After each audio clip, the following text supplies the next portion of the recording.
L'info écho avec Capital.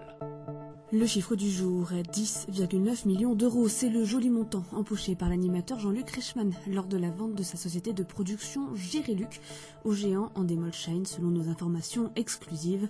Cette société était intéressée aux revenus du jeu Les 12 coups de midi et en recevait une partie, 3,9 millions d'euros en 2019.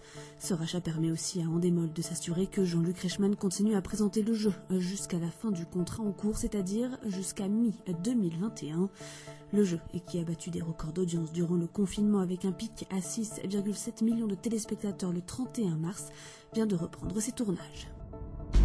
L'info pratique Capital. Si vous avez été en contact rapproché avec une personne atteinte du Covid-19, savez-vous que vous pouvez bénéficier dans certains cas d'un arrêt de travail ? Vous serez d'abord soumis à une mesure d'isolement. Dans ce cas, si votre métier et votre situation le permettent, vous pourrez télétravailler. Sinon, il faudra faire une demande d'arrêt de travail. Si la personne malade fait partie de votre foyer, il faudra demander cet arrêt de travail à votre médecin traitant. Dans le cas contraire, c'est l'assurance maladie qui vous délivrera directement à l'arrêt de travail. Au bout du 7e jour d'isolement, vous devrez faire un test pour savoir si vous avez été contaminé. S'il est positif, vous pourrez obtenir un arrêt maladie. S'il est négatif, vous pourrez soit continuer à télétravailler, soit rester en arrêt de travail. Les détails sont à consulter sur notre site.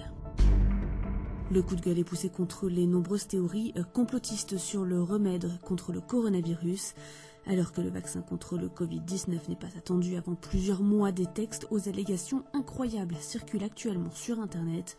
Ainsi, la dernière thèse en date décrit un effroyable plan secret visant, avec un futur vaccin, à éradiquer, excusez du peu, 80% de la population mondiale. Des théories qui fragilisent la confiance en la vaccination, d'autant plus que les Français se montrent déjà assez inquiets sur la possible nocivité des vaccins, selon une récente enquête de l'Institut IFOP. On termine avec la SNCF qui ouvre aujourd'hui les réservations pour les vacances d'été. L'entreprise ferroviaire a précisé que tous les billets seront échangeables et remboursables si les déplacements dans certaines zones devenaient impossibles à cause du coronavirus. En effet, le Premier ministre Édouard Philippe a confirmé hier que les Français pourraient partir en vacances en juillet et en août sous réserve de possibles restrictions très localisées en fonction de l'évolution de l'épidémie de coronavirus.